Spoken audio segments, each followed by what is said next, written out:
ঈদুল আজহা ঘিরে ফাঁকা রাজধানীতে কয়েক স্তরে নিরাপত্তা জোরদার করেছে ঢাকা মহানগর পুলিশ। সিসি ক্যামেরার নজরদারিতে পুরো শহর, টহল টিম থেকে শুরু করে অলিগলিতে চলছে মোটরসাইকেল পেট্রোলিং। থানা পর্যায়ে সক্রিয় বাহিনীর সদস্যরা। পুলিশ সদর দপ্তর জানিয়েছে, এবার ঈদে ফাঁকা ঢাকার বাসাবাড়িতে চুরি ডাকাতি রোধে বিশেষ ব্যবস্থা রেখেছে তারা।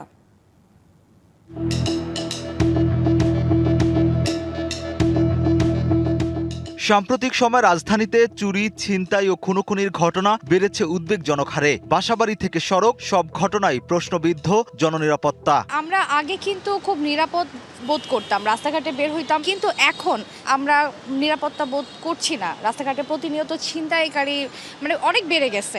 মে মাসে পল্লবীতে শিশু খুন, নিউ মার্কেটে শীর্ষ সন্ত্রাসীকে গুলি করে হত্যা আর প্রকাশ্য ছিনতাইয়ের পাশাপাশি বাসাবাড়িতে চুরির ঘটনা এখন আলোচনায়। এমন পরিস্থিতির মধ্যেই চলছে ঈদ আনন্দ, তাই অনেকেই বাড়ি গেছেন স্বজনদের নিয়ে। বাসাবাড়ি থেকে সড়ক, সবখানেই শুনশান নীরবতা। এই সময় সুযোগ নেয় অপরাধীরা।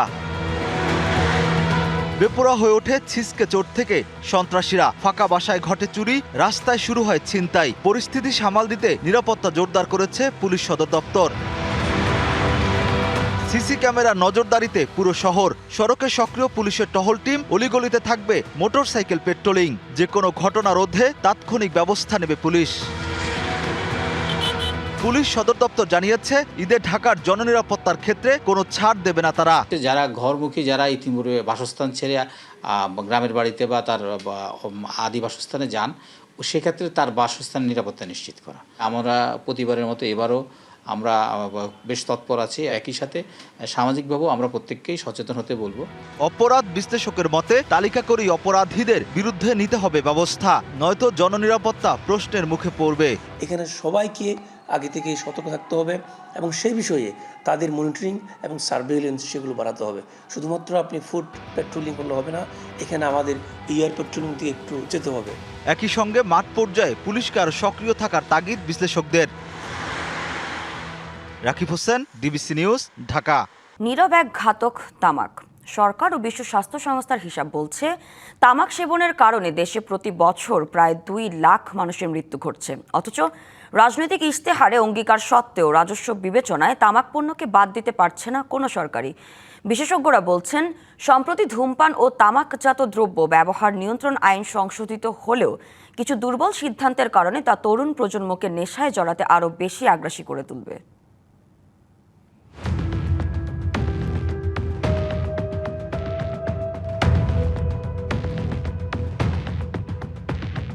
বিভিন্ন সংস্থার হিসাব বলছে, দেশে তামাক ব্যবহারকারী 3,78,00,000 লাখ। তামাকজনিত রোগে প্রতি বছর মৃত্যু হয় প্রায় 1,61,000 জনের। চলতি বছর সংসদে ধূমপান ও তামাকজাত দ্রব্য নিয়ন্ত্রণ আইন 2026 পাশ হয়। তবে অন্তর্বর্তী সরকারের সময় যে অর্ডিন্যান্স পাশ করা হয়েছিল তা কাটছাঁট করা হয়েছে নতুন আইনে। এই আইনে ই-সিগারেট, ভেপিং, নিকোটিন পাউচ ও অন্যান্য নতুন প্রজন্মের তামাক পণ্য নিষিদ্ধের বিধান বাদ দেওয়ায় তরুণদের মধ্যে নতুন ধরনের নিকোটিন আসক্তি ছড়িয়ে পড়ার ঝুঁকি বাড়বে বলছেন বিশেষজ্ঞরা। ই-সিগারেটের প্রভিশনটাকে বাদ দেওয়া হয়েছে এবং এটাকে এখন রেগুলেটও করা হবে না এবং এটা আইনের আওতায় আসছে না। ডিএসএ যেটা রাখার একেবারে বাদ দেওয়া হয়েছিল, সেটা সরকারের অনুমতি নিয়ে কেউ স্মোকিং এরিয়া রাখতে পারবে, এরকম একটা ধারা আছে ওখানে। আমরা যেরকম একটা শক্ত আইন চেয়েছিলাম, কিন্তু এটাকে আরও শক্ত করা যেত জনস্বাস্থ্য রক্ষার জন্য। তারা বলছেন, জনস্বাস্থ্য আগে না রাজস্ব আগে তা সিদ্ধান্ত নিতে হবে সরকারকে। সিগারেটটাকে অবশ্যই এই আইনের আওতায় আনা দরকার ছিল। এটা আমি মনে করি যে এটা সরকারের একটা ভুল এবং এটা ঐতিহাসিক ভুল। এখানে রেভিনিউ যতই আসুক, সেটা আমার জনস্বাস্থ্য আগে নাকি রেভিনিউ আগে? যদি ই সিগারেট এইভাবে আইনের আওতায় না আনার ফলে যুব সমাজ যদি এই সিগারেট এফেক্টেড হয় এবং সিগারেটের হাট ধরে অন্য মাদকেও কিন্তু সে আস্তে আস্তে প্রবেশ করে, তাহলে এই জায়গাগুলোতে তো জনস্বাস্থ্যের জন্য বিশাল হুমকি। কার্যকর আইন বাস্তবায়নের পাশাপাশি ই সিগারেট ও অন্যান্য নতুন প্রজন্মের তামাক পণ্যের বিরুদ্ধে দ্রুত পদক্ষেপ গ্রহণও জরুরি বলে মনে করেন বিশেষজ্ঞরা। Tahsina Jesi, DBC news, Dhaka. রাজধানীর মগবাজারের 8 দিনে পরিদর্শনে গিয়ে হাসপাতালটির ওপরে বেকারির সন্ধান পাওয়ায় ক্ষোভ জানিয়েছেন স্বাস্থ্যমন্ত্রী সরদার সাখাওয়াত হোসেন। এ সময় একটি গণমাধ্যমকে বেকারিতে প্রবেশ করতে দিলেও বাকিদের প্রবেশে বাধা দেওয়া হয়। সংবাদকর্মীদের সঙ্গে বিতণ্ডায় জড়ায় প্রবেশে বাধাদানকারী নিরাপত্তা রক্ষীরাও। এদিকে স্বাস্থ্যমন্ত্রী জানান, 6 নবজাতকের মৃত্যুর ঘটনায় গঠিত কমিটির পূর্ণাঙ্গ তদন্ত প্রতিবেদন দেয়া হবে আগামী 3রা জুন। ঈদের আগের দিন রাজধানীর মগবাজারের আদ্দিন হাসপাতালে 6 নবজাতকের মৃত্যুর ঘটনায় গঠিত কমিটির তদন্ত প্রতিবেদন দেওয়ার কথা ছিল শনিবার। এদিন দুপুরের পর স্বাস্থ্য অধিদপ্তরের কর্মকর্তাদের নিয়ে হাসপাতালটি পরিদর্শন করেন স্বাস্থ্যমন্ত্রী সরদার সাখাওয়াত হোসেন। এ সময় ভবনটির উপরে বেকারির সন্ধান পান স্বাস্থ্যমন্ত্রী। তবে সেখানে একটি বাদে অন্য কোনো গণমাধ্যমকে প্রবেশ করতে দেওয়া হয়নি।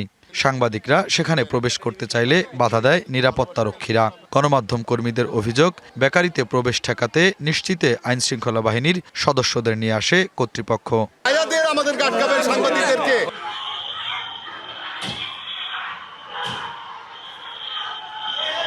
পরে পুরো বিষয়টি নিয়ে কথা বলেন স্বাস্থ্যমন্ত্রী।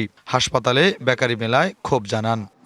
আমি দেখেছি, আমরা পরে এগুলি পূর্ণাঙ্গ আলোচনা করব। বেকারি চলে দুইটা ইলেকট্রিক কি দিয়ে, ইলেকট্রিক ওপেন দিয়ে। আমি এখানে কোনো ইলেকট্রিক্যাল ইঞ্জিনিয়ার পাইনি, একজন মেকানিক্যাল অ্যাসিস্ট্যান্ট পেয়েছি। দেয়ার আর সো মেনি গার্বেজেস দেয়ার, যেগুলি একটা হসপিটালে হাজার হাজার ছাত্র ছাত্রী রুগী অ্যাটেন্ডেন্ট থাকে, এটা উচিত হয়নি। এ সময় 6 নবজাতকের মৃত্যুর ঘটনায় সুষ্ঠু তদন্তের জন্য শিশুদের মায়েদের সাথে কথা বলা প্রয়োজন বলেও জানান তিনি। আমাদের 6টি মা যাদের সন্তান মারা গিয়েছে, আমাদের তদন্ত কমিটি সক্ষম হয়েছেন যোগাযোগ করতে। আরও 2 থেকে 3 দিন টাইম লাগবে ওনাদের প্রত্যেকের সাথে দেখা করতে, যেই কারণে ওনারা আবেদন করেছেন, আমাদেরকে সমস্ত কিছু দেখিয়েছেন ওনাদের ফাইন্ডিংস। তো ওই মাগুলির সাথে দেখা করে ওনাদের স্টেটমেন্ট নিয়ে পূর্ণাঙ্গ প্রতিবেদনটা তৈরি করে আগামী 3 তারিখে আমাদের কাছে জমা দেবেন। হাসপাতালটির সব বিষয় নিয়ে তদন্ত চলছে। প্রতিবেদনে পুরোটাই উঠে আসবে বলেও আশ্বস্ত করেন স্বাস্থ্যমন্ত্রী। শুভ খান, ডিবিসি নিউজ, ঢাকা। একসময় মিরপুর জাতীয় চিড়িয়াখানায় শিশুদের কাছে বড় আকর্ষণ থাকতো হাতি কিংবা ঘোড়ার পিঠে চড়া। বন্যপ্রাণীদের কাছ থেকে দেখার পাশাপাশি তাদের ছুঁয়ে দেখারও সুযোগ ছিল। তবে সময়ের পরিবর্তনে সেই রাইড এখন ইতিহাস। তার জায়গায় এসেছে যান্ত্রিক বিনোদন। সে আনন্দ ছাড়াই ঈদের ছুটিতে এখন শিশুদের হাসি কলকাকলিতে মুখর জাতীয় চিড়িয়াখানা। ঈদের ছুটিতে পরিবার নিয়ে ঘুরতে আসা মানুষের পদচারণায় মুখর মিরপুর জাতীয় চিড়িয়াখানা। খাঁচায় বন্দি বাঘ সিংহ দেখেই আনন্দে মেতে উঠেছে শিশুরা। যদিও এবার বাড়তি আকর্ষণ যেন ছিল ডোনাল্ড ট্রাম্প নামের গোলাপি মহিষ। কয়েক বছর আগেও চিড়িয়াখানার ভেতরে হাতি ও ঘোড়ার পিঠে চড়ে ঘুরে বেড়ানোর সুযোগ ছিল শিশুদের জন্য, আর এটি ছিল বাড়তি এক আকর্ষণ। তবে প্রাণীদের কাছ থেকে দেখার পাশাপাশি ছুঁয়ে দেখার সে সুযোগ আর নেই। যদিও বর্তমানে চিড়িয়াখানার ভেতরে শিশুদের বিনোদনের জন্য রয়েছে একটি ছোট্ট শিশু পার্ক, যেখানে ট্রেন সহ কয়েকটি যান্ত্রিক রাইডে চড়েই সময় কাটাচ্ছে শিশুরা। জিরাফ দেখছি, হরিণ দেখছি, পরে ঘোড়া, পরে হাতি, বাঘ, সিংহ। আজকে অনেক কিছু দেখলাম, যেমন উট, ঘোড়া, তারপর হাতি দেখলাম, জিরাফ দেখলাম, আরো অনেক কিছু দেখেছি। বাচ্চারা আগে আসলে হাতি ঘোড়ার উপরে উঠতে পারতো, এখন আর এই অবস্থানটা নাই। ছোটবেলায় আসতাম তো তখন আর কি হাতি ঘোড়া এগুলাতে উঠতে পারতাম, তো এখন আর এই অপশনটা নাই বাচ্চাদের জন্য। আমরা যেমন এখন প্রাণীদের সাথে সম্পর্ক হচ্ছে না, আমরা এই আর্টিফিশিয়াল জিনিসদের সাথে, এগুলো তো ঢাকা শহরে আমরা দেখি। তবে অনেকের মনে এখনও রয়ে গেছে পুরনো দিনের সেই স্মৃতি, যখন হাতি বা ঘোড়ার পিঠে চড়া যেন ছিল শৈশব বা কৈশোরের অন্যতম আনন্দ অনুষঙ্গ। আজকে অনেকদিন পর পরিবারের সাথে আসলাম, কিন্তু এর আগে যখন এসেছিলাম তখন সবকিছু অন্যরকম ছিল। আর্টিফিশিয়াল কিছু জিনিস হলো, এই যে কমার্শিয়াল অনেকগুলাই এস্টাবলিশ করছে, এটাও আমার কাছে খুব একটা ভালো মনে হয়নি। গত 10 বছর আগে আমার বাচ্চাদেরকে নিয়ে আসছিলাম, তখন ঘোড়ার উপরে উঠাইছি, হাতির উপরে উঠাইছি, এগুলো তো এখন দেখতে পাচ্ছি না। বন্যপ্রাণী দেখা, পরিবার নিয়ে ঘোরাঘুরি আর শিশুদের উচ্ছ্বাস সব মিলিয়ে ঈদের ছুটিতে এখনও লাখো দর্শক ভিড় করেন চিড়িয়াখানায়। তবে ফেলে আসা দিনের হাতি ঘোড়ায় চড়ার সেই সুযোগ আর ফিরবে কিনা, সেই প্রশ্ন অনেক দর্শনার্থীর। জুবাইর হোসেন সজল, ডিবিসি নিউজ, ঢাকা। দিনাজপুরের সাহাপাড়া খাল খনন প্রকল্প বাস্তবায়ন হলে 2027 সালের মধ্যে প্রায় 3.5 লাখ মানুষ সেচ সুবিধার আওতায় আসবে বলে মন্তব্য করেন পানি সম্পদ প্রতিমন্ত্রী ফরহাদ হোসেন আজাদ। শনিবার বিকেলে প্রধানমন্ত্রী তারেক রহমানের উদ্বোধন করা দিনাজপুরের কাহারোল উপজেলার বলরামপুর এলাকায় সাহাপাড়া খাল খনন কাজ পরিদর্শনকালে তিনি কথা বলেন। প্রতিমন্ত্রী বলেন, প্রধানমন্ত্রী নিজে এ প্রকল্পের সর্বশেষ অগ্রগতি সম্পর্কে জানতে চেয়েছেন। গত 16 মার্চ প্রধানমন্ত্রী প্রকল্পটি উদ্বোধন করেন। মাত্র 2 মাসের ব্যবধানে খালটির ব্যাপক পরিবর্তন এসেছে।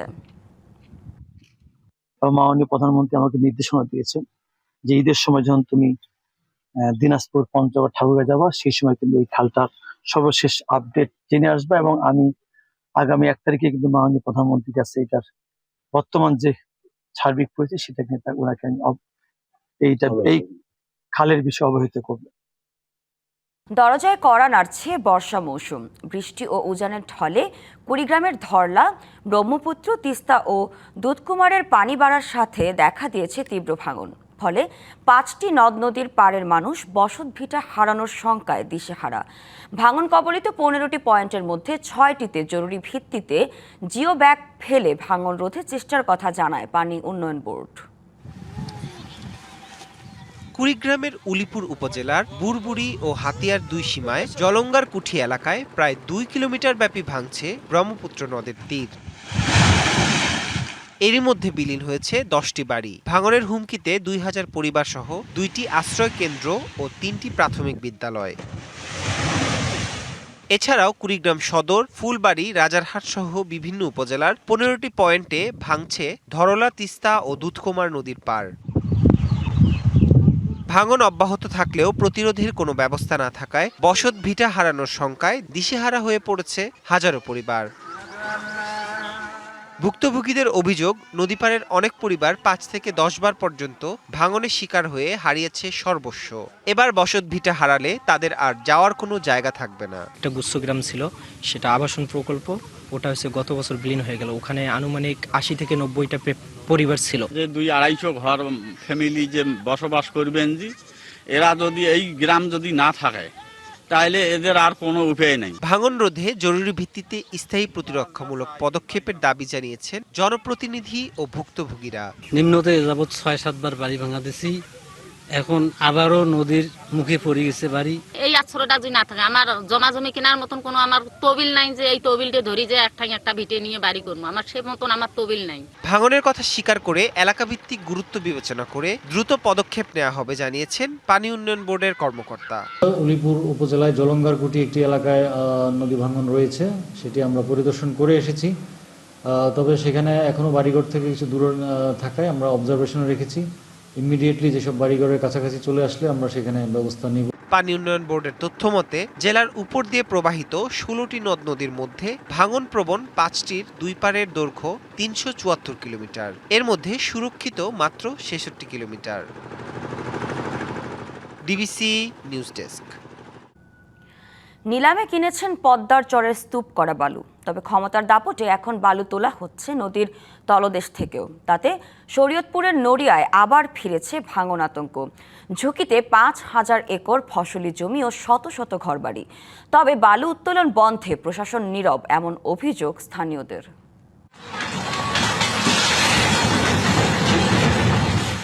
এই দৃশ্য খুব বেশি সময় আগের নয়। 2013 থেকে 2018 সাল পর্যন্ত পদ্মার ভয়াবহ ভাঙনে সৈয়দপুরের নড়িয়ায় প্রায় 25,000 পরিবার গৃহহীন হয়।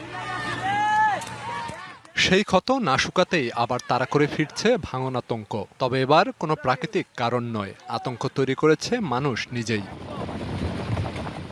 গেল বছর পানি উন্নয়ন বোর্ডে চর খনন প্রকল্পের বসারচর ও চরাত্রা মৌজার স্তূপকৃত বালু নিলামে কেনেন ফরিদ আহমেদ রুবেল। কেবল তীরের স্তূপ করা বালু উত্তোলনের সত্ত্ব থাকলেও তার ধার ধারে নাই তিনি। 40টি ড্রেজার দিয়ে নিলামে কেনা বালুর পাশাপাশি নদীর তলদেশ থেকেও বালু তুলছেন দিনরাত সমান তালে। আর এই অনিয়মের ভুক্তভোগী হচ্ছেন স্থানীয়রা। এরই মধ্যে বসারচর এলাকায় শতবিঘা জমি বিলীন হয়েছে ভাঙনে। ঘরবাড়ি হারানোর শঙ্কায় দিন কাটছে নদীপাড়ের শত শত পরিবারের। যে চরের মানুষগুলি যে বাঁচতে পারবে একটা ভিটেমারি এদের হয়েছে শুধু এই বেড়িবাঁধটার কারণে। যদি এই চরটা কাটে তাহলে বেড়িবাঁধটা হুমকির মুখে পড়বে, যে কোনো সময় ওটা ধসে যাবে। যদি এই জায়গায় মাটি কাটে, এই বর্ষা আসলে এই চরটা থাকবে না। এই চরটা অনেক জায়গা জমির মানুষের অনেক এই জায়গায় জীবিকা তৈরি হয়। এমপি মহোদয়ের কাছে অনুরোধ করব, আপনি নিজে এসে দেখেন যে এগুলি কারা কাটতেছে কি আসে বিষয়। যদিও অভিযোগ অস্বীকার করে অভিযুক্ত দিলেন নিজের যুক্তি। গতবার যে কাটা শেষ হয়েছিল সেখানে এটা মাটি পড়ে বালু পড়ে সেখানে মানে ভরে গেছে, অনেকটাই ইয়ে হয়ে গেছে, নদীর নাব্যতা কমে গেছে, যার কারণে ওটা ওই চ্যানেল করে ওটা কাছে যেতে হবে। নিলামের শর্ত ভঙ্গ করলে তদন্ত করে ব্যবস্থা নেওয়া হবে এমন আশ্বাস উপজেলা প্রশাসনের। বালিটা নিবেশের নিচ থেকেই কিন্তু উপর থেকে বালিটা ফেলে তারপর তাকে সাকশন দিয়ে নিয়ে নিতে হবে। এইটাই মেথডটাই তাদেরকে বলে দেওয়া হয়েছে। যদি তারা কোথাও কোনো শর্তের ব্যত্যয় ঘটায় সেটার জন্য তাদের বিরুদ্ধে ব্যবস্থা নেওয়া হবে। পদ্মাপাড়ের মানুষের দীর্ঘদিনের কান্না আর আর্তনাদের পর সিসি ব্লক ও বাঁধ নির্মাণ করে নড়িয়ায় ভাঙন ঠেকানো সম্ভব হয়েছিল, কিন্তু এখন কতিপয় প্রভাবশালীর অতিলোভে আবারও ফিরেছে সেই আতঙ্ক। নদী ভাঙনের এই অভিশাপ থেকে কবে মুক্তি মিলবে সে প্রশ্ন নড়িয়াবাসীর। DBC news desk. জীববৈচিত্র্য রক্ষায় সুন্দরবনে প্রবেশে 3 মাসের জন্য নিষেধাজ্ঞা দিয়েছে বন বিভাগ। বনে মানবসৃষ্ট ক্ষতি প্রাকৃতিকভাবে পুষিয়ে নিতে 1 জুন থেকে 31 আগস্ট পর্যন্ত বনজীবীদের প্রবেশ নিষিদ্ধ করা হয়েছে। তবে এ সময়ের জন্য বনের উপর নির্ভরশীল জেলে ও বনজীবীরা সরকারি সহায়তার দাবি জানিয়েছেন। বিশ্বের সবচেয়ে বড় ম্যানগ্রোভ বন সুন্দরবন, জীববৈচিত্র্যের আধার এই বন প্রাকৃতিক দুর্যোগের ভয়াবহতা থেকে প্রতিনিয়ত রক্ষা করে যাচ্ছে উপকূলবাসীকে। বনটিকে ঘিরে গড়ে উঠেছে বিপুল কর্মসংস্থানও। তবে চোরা শিকারী আর অপরিকল্পিত শিল্পায়নে হুমকির মুখে এই বনের বৈচিত্র্য। এ অবস্থায় বনের জীববৈচিত্র্য রক্ষায় জুন থেকে আগস্ট মাস পর্যন্ত মাছ, কাঁকড়া, গোলপাতা ও মধু আহরণে নিষেধাজ্ঞা দিয়েছে বন বিভাগ।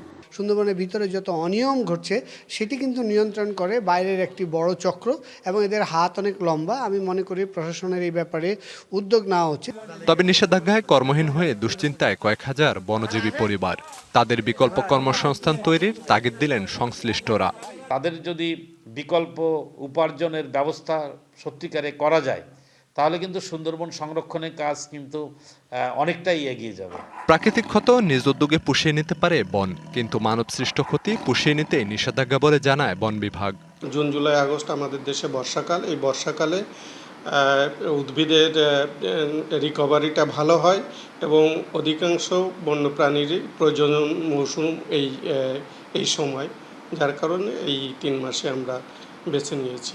নিষেধাজ্ঞার সময় চোরা শিকারীদের দৌরাত্ম্য প্রতিবারই ভোগায় এই বনকে। এ কারণে এবার আধুনিক প্রযুক্তি ব্যবহারের কথা জানান বন সংরক্ষক। অনেকেই এই ধরনের তৎপরতা লক্ষ্য করা যায় যে অবৈধভাবে ওখানে গিয়ে কিছু মৎস্য শিকার বা কিছু করা। এই 3 মাস এবছর আরও কঠিনভাবে পর্যবেক্ষণ করা হবে আমাদের ড্রোন প্রযুক্তির মাধ্যমে।